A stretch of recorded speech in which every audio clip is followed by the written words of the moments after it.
Casey under oath, her attorney behind closed doors, and private investigators testifying. Two big developments today in the case against Casey.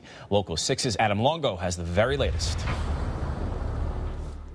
Tell me your name, please. Casey Marie. Prosecutors wanted to make sure Casey Anthony's attorney doesn't have any secret media deals, because that could be grounds for an appeal down the road. You say there are no other agreements selling my story, and that's true? Yes.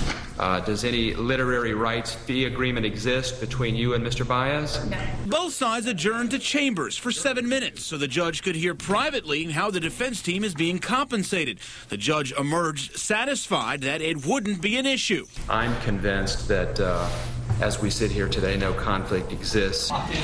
Given 3 hours, what did y'all discuss? At the exact same time, just blocks down Orange Avenue from the courthouse, one of the Anthony's former private investigators, Jim Hoover, answered all kinds of questions in the civil case against Casey. One story that told me about that Baez had gotten $225,000 and he was supposed to pay Dominic out of that.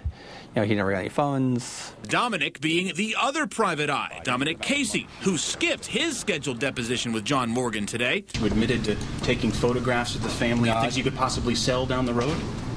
Down the road. 10 years, 20 years, who knows? Hoover admits trying to profit off this case. It was Hoover who shot this video in the woods where Kaylee's remains were eventually found. Sources confirmed to Local 6 Hoover tried to sell that video to the media. What about the videotape of Dominic Casey in the woods? Apparently you had tried to sell that to several media outlets. No, that's not true. That's not true.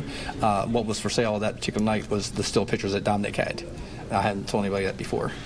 But what will Dominic Casey have to say about that? Perhaps nothing. Local 6 has learned he has an appointment Friday with veteran defense attorney Cheney Mason to discuss possible representation. And in the end, Dominic Casey might not have to answer any questions at all.